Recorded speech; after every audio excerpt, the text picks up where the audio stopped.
Today I'm showing you a strategy that was inspired by a friend of mine who is trading a variation of this for a private fund. But before we go into that, just a quick reminder that we have a free ebook out right now. Just click the link in the description below to get 22 trading strategies for free from our ebook. Okay, let's go into the strategy. So the indicator we are using for this strategy is the Bollinger Band with standard settings, 2 standard deviations with a 20 length SMA. And what we are looking at is bearish and bullish engulfing candles in the fringes of the Bollinger Band, so the extremes, or in the middle for trend continuations, and the extremes would most of the time be trend reversals. And if we zoom out, we always want these to happen at key locations on the chart. So we have the confluence from the engulfing candle, from the Bollinger Band, and from a support or resistance level or another key area on the chart. But first things first, what is an engulfing candle? Well, it basically closes in the opposite direction and completely engulfs the previous candle. So if we had a white bullish candle and then this candle that follows after closes below the low, that is important, not just the open or close, but below the low, then we have a bearish engulfing candle.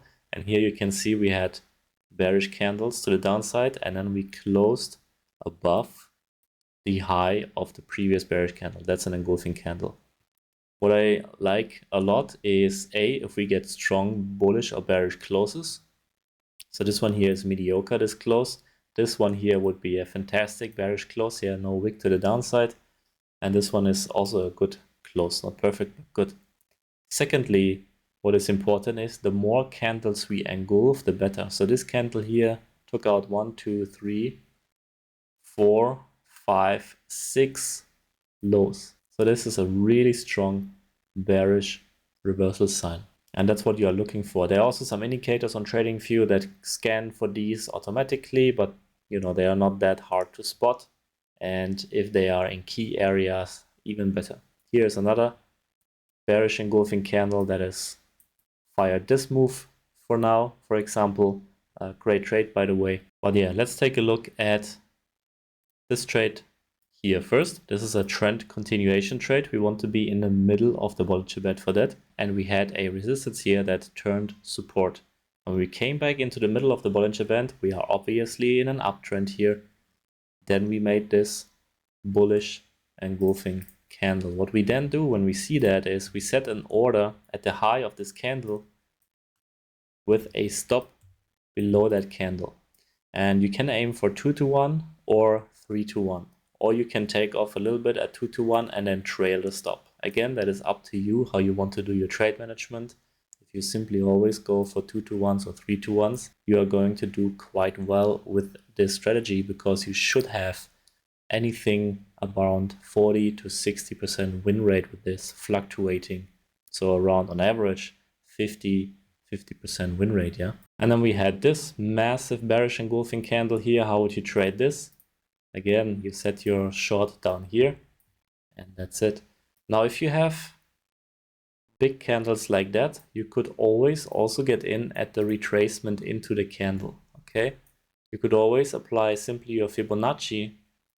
Say this is the high of that bar, it's the low of the bar, and then you could always trade the 50% retracement of that bar, for example, to make it easier for you to reach your 2 or 3 hour target. You see that it's a lot smaller here in terms of price movement, what you need. However, of course, you're going to miss some trades. Yeah. And of course, sometimes it will also happen that you get triggered into the trade and it goes into your stop loss when it would never have triggered the entry down here, taking out the low. No? So keep that in mind. This has a slightly lower win rate, but at the same time, it will be easier for you to hit your targets if you have a wide range bar like this. Similar here, for example, if we took this bar, which is a continuation trade, we zoom out a bit, we can see that this is an interesting flip zone on a chart. If we, take this candle short here, we would have reached our 2-to-1 by now. And if we had set the retracement entry in the middle of the bar, we would never have gotten triggered into this. Yeah. So this is simply the trade-off between win rate and risk reward. As always, that's just trading. It will never be perfect, and it doesn't have to be. Then we are here on the GBP USD. So I call bearish engulfings BE minus and bullish engulfings BE plus. You can see that we are clearly in an uptrend here. If we zoom out, you can see that we came into this area of interest here. You could call this an FVG if you wanted to, from smart money concepts, or simply a K-fill, as Linda Roschke would call it. It's not really a support or resistance area. Well, it was back here, but it's definitely an interesting zone on the chart. And we have been quite extended here. Yeah, you see leg 1 and leg 2, basically the same size. And we closed outside of the Bollinger Band actually a couple of times. That's always good. And then we got this bearish engulfing here that took out 1, 2, 3 bars. So again, for your 2-to-1 and your 3-to-1, both would have been hit. But then this trade down here is even nicer because now we are in an uptrend, obviously. You can also draw your trend line here if you wanted to, and see that it supports. Trend lines are of course always a bit subjective, so you don't have to use them. You get the bullish outside bar here in this obvious flip zone on the chart, and this again would have reached your 2-to-1 and your 3-to-1. Then what happened is we had a leg down and then a bearish engulfing here. So this could be a trade that you are in right now. And depending on how it performs, you can, of course, move your stop to break even earlier. I really like that we faked out this high here together with this bearish engulfing. So this should definitely show some follow through in the coming days. You can trade this on a daily and a weekly chart. That is up to you, even a 4-hour chart, but I prefer the hands-off methods these days. So higher time frames are great. US dollar CAD here with a bearish engulfing, obvious swing points here that we faked out. You can see that we pulled back a little bit into this bar and then came down. So with a 50% pullback, you would not have gotten into this trade. When you have a bar as big as this, I would suggest going at least with the 30% pullback, which would have gotten you triggered in here. And if you had your entry here, well, your target would have been hit before this area, which is definitely an area of interest on this chart. So that's always good. Then of course down here we have a bullish engulfing, a very big one. Again, an interesting area on the chart after we closed below the low of the Bollinger Band. So another potential long candidate here. And then when you move to break even, I would typically do that around 1-to-1. You can be more aggressive, you can be more loose.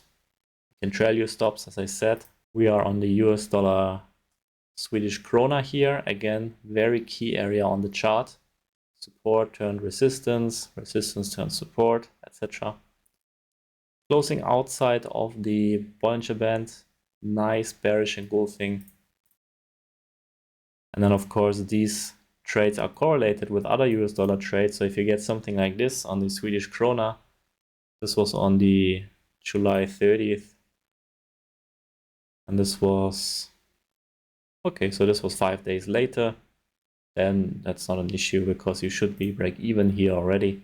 That's what I would recommend. Don't double up your dollar risk, but if you already break even on this trade, then you can take a second trade. And this also works on stocks. We have 2 continuation trades here, 2 bullish engulfing candles. So here is a bit of a special case. You can see that this white candle did not close above this, but it was a doji, so a indecision candle. And we are at a key area on the chart going with the trend. And then if we close above the blue candle here in this candle, or even the candle after, that is still a great engulfing bar here to trade. Against the trend, I would really go for these 1-bar patterns, these decisive reversal candles that really make it clear that price wants to go the other way. For example, here, and we closed the bound, closed above the Bollinger Band. And if we close 1, 2, 3, 4, we took out 4 lows here with this candle basically. That is a great reversal candle. 50% retracement entry would have worked here. So with the conventional entry, you would have gotten taken out at break even up here. Because obviously if price is all the way down here, you're not gonna let this turn into a loser. With the 50% retracement entry, you would have hit your target either 3 to 1. And that is pretty much it for the strategy. I highly recommend you check it out, backtest it on TradingView. TradingView replay function is really good now. You don't really need multi-time frame analysis for this strategy, which is great. It reduces a lot of, or takes away a lot of complexity. And if you trade it on a daily or the weekly charts, you don't need a lot of time per day to execute and manage your trades and scan for trades. So there's definitely some edge for you to be found here. But as with all discretionary trading systems, there is the experience factor that you need to make informed decisions. So backtest first, forward test in demo trades before you put any real money on the line, or you say this is not for me. Thanks for your time, guys. See you soon.